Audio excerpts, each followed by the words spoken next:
Pour reprendre l'idée de pureté et d'impureté, les deux veulent dire la même chose et veulent dire sacré. Qu'est-ce que c'est pour nous le sacré? On vient de mettre la religion au rencard, que tout ce qui était lié à la religion, dans l'idée de sacré, on s'en occupe pas trop, à moins d'être encore, à moins d'avoir un culte religieux soi-même. Il y a aussi des mystifications qui sont faites autour de la déesse, le sacré. On ne sait plus trop ce que c'est. Puis souvent aussi, ça a été récupéré, le sacré, dans des groupes, par des personnes qui abusaient de leur pouvoir spirituel, de leur pouvoir là, au niveau de notre spiritualité. Ils intervenaient dans notre monde spirituel pour nous diriger finalement. Fait qu'on peut avoir eu des mauvaises expériences avec ça. Et ça a été récupéré souvent. Mais il y a aussi, à notre époque, il y a beaucoup de femmes, d'hommes et d'enfants là, qui ont des expériences de clairvoyance, de clairsentience, télépathie, qui ont des ouvertures de conscience spontanées comme ça. C'est fréquent à notre époque. Puis on essaie d'expliquer, de se faire une idée sur tout ça. Fait que ça aussi, ça tombe dans le domaine du sacré. C'est pas que ça tombe, là, ça ressemble à du sacré, mais on ne sait pas trop ce que c'est du sacré. À l'origine, on mettait, dans la notion de sacré, il y avait l'idée de mettre à part, mettre les choses à part, prendre la vie ordinaire puis créer un moment spécial qu'on appelait, ce qui était le sacré, qui était souvent avec des rituels, avec des gens qui racontaient les mythes de la culture. Chaque culture a ses mythes, ses symboles, tout ça. Puis souvent, c'était dans des moments de transition, comme à la puberté. La fille ou le garçon était un enfant, puis tout à coup, il devenait plus un enfant, là, parce qu'il avait atteint la puberté. Ou l'âge de la puberté, souvent, le garçon, vu qu'il n'y avait pas de signes extérieurs, là, comme les menstruations, souvent, le garçon, c'est juste à un certain âge, il était pubère, puis il y avait une cérémonie pour les garçons.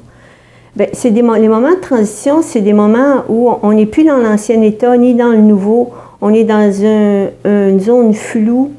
Puis, c'est comme un chaos, c'est un moment de chaos. Puis le chaos, il est porteur de pouvoir. C'est le pouvoir créateur de l'absence de forme, si on peut dire ça comme ça. La fille était un enfant, puis là, elle acquiert le pouvoir de procréer. Souvent, ça va être un mariage en même temps qui va se passer avec le rituel de la puberté. Alors, puis la mort aussi, il y avait des moments de rituel à la mort, à la naissance. Tous les moments de transition importants dans la vie d'une personne, dans les sociétés tribales toujours, je parle, amenaient la société, le peuple, la société, la tribu, puis les parents, de tribus voisines, là, à se rassembler puis à créer un moment spécial avec des chants, des fêtes, de la bouffe, souvent très simple, souvent très complexe aussi, dépendamment du type de société.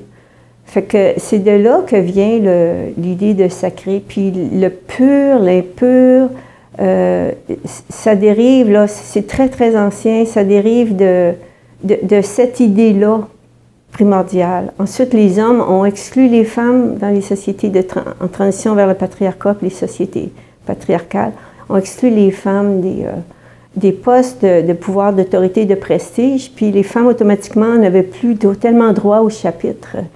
Puis on voit que dans les sociétés patriarcales, les filles souvent sont violées à leur puberté par des groupes d'hommes ou leur mère leur fait mal avec des coups de bâton. Il y a toutes sortes de choses vraiment pas gentilles qui se passent, des rituels de la puberté dans les sociétés tribales patriarcales. Maintenant, ça se fait plus au niveau de la psyché. C'est les petites filles qui se font dire que, sans se le faire dire, mais elles ressentent qu'il y a quelque chose de pas correct avec leur corps.